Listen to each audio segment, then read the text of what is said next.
Ya pemirsa, jika sesuai rencana, hari ini merupakan hari terakhir 20 Maret 2024 adalah pengumuman langsung dari KPU mengenai hasil rekapitulasi dan penetapan presiden dan juga wakil presiden ke depannya untuk Indonesia. Saat itu juga kita masih menunggu ada dua provinsi terakhir yang masih belum sampai ke Jakarta. Tadi menurut rekan kami, Celia Alexandra yang sudah berada di gedung KPU dan direncanakan akan mulai proses penghitungan pada siang hari nanti. Untuk membahasnya pemirsa, kami sudah mengajak ada pakar analis politik Mas Panggi dan juga ada mantan komisioner KPU Mas Ilham Saputra untuk bergabung bersama kami. Selamat pagi.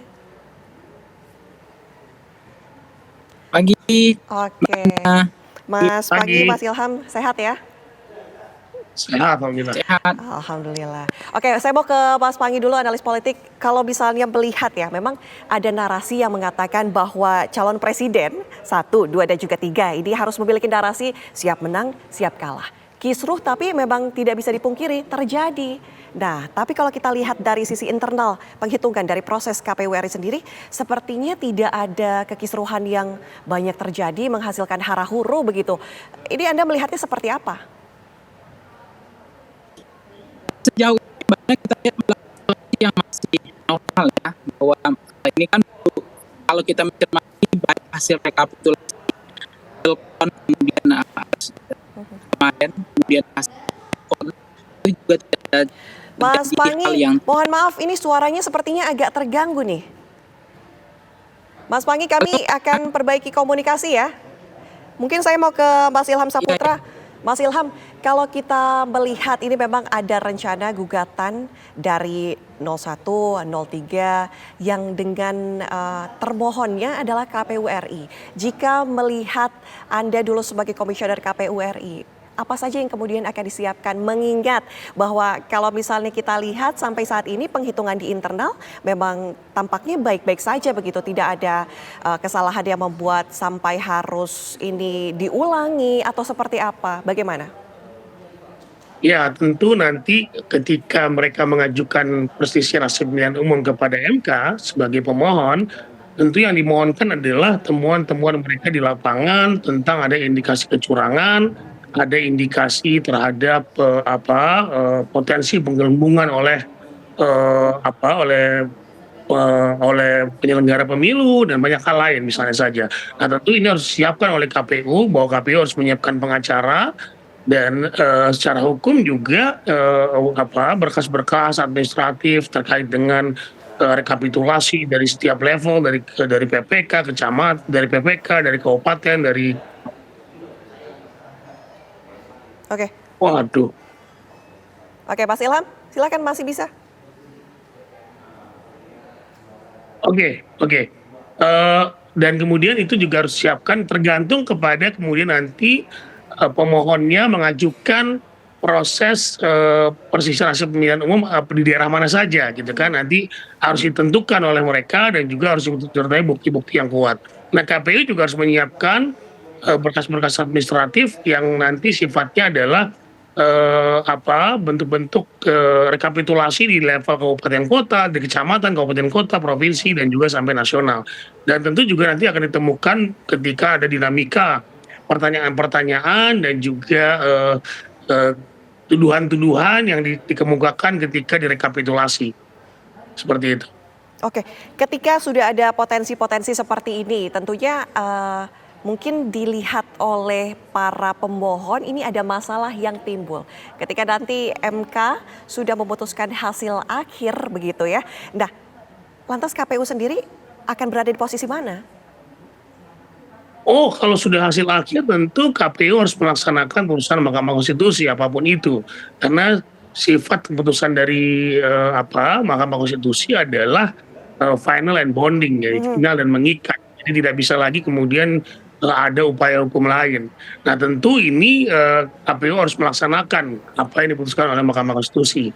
Juga pihak pemohon jika kemudian nanti menyatakan bahwa pihak permohonan pemohon dianggap tidak diterima atau kemudian ditolak, pemohon juga harus menerima karena ini adalah secara peraturan perundang-undangan, secara konstitusi ini adalah jalan yang terbaik yang sesuai dengan peraturan perundang-undangan.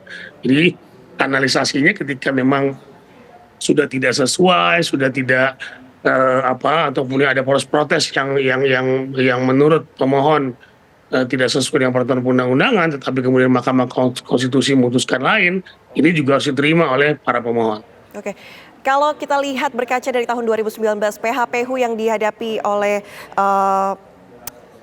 KPU sendiri, ini beragam macamkah atau ada berapa masalah kemudian yang dilibatkan oleh pemohon terhadap termohon ya KPU? Iya, tidak hanya pemilu presiden, tapi juga pemilu legislatif. Jadi ketika pemilu presiden itu diawali oleh pemilu presiden, oleh MK menjadwalkan persidangan dimulai dengan pemilu presiden terlebih dahulu. Dan itu kan seperti yang kita tahu, kita dulu ketika itu bulan puasa saya ingat betul, dan sampai subuh itu dalam persidangan terakhir kami diminta keterangan tentang misalnya saja tentang penggunaan situng, ya penggunaan situng. Tentu Penggunaan situng. Ya, KPU juga itu harus menyiapkan pertanyaan-pertanyaan dengan penggunaan Sirekap yang dianggap acak. Oke. Ini ada suara masuk kayak gimana ya? Oke, mungkin kita bisa informasikan dari panel ada suara masuk ya, Mas Ilham? Iya. Oke, sudah berhentikah suaranya? Ya, sudah, oke. Oke, Iya. baik. Oke, kita lanjutkan. Mas Ilham, silakan.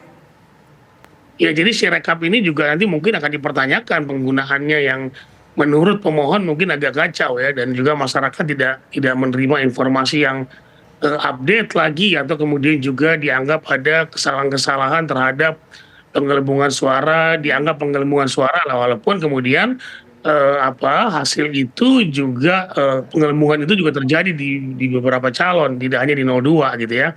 Nah, tentu ini juga menjadi PR buat KPU untuk menyiapkan segala sesuatunya. Jadi kalau kemudian pertanyaan-pertanyaan tentang Sirekap harus dijelaskan oleh KPU secara detail, kenapa Sirekap, siapa providernya, dan sebagainya. Tentu ini akan sangat banyak ditanyakan oleh pihak pemohon. Kemudian juga nanti yang akan ditanyakan adalah mungkin soal pemilu di luar negeri, kemudian juga persoalan tentang DPT. DPT ini selalu menjadi objek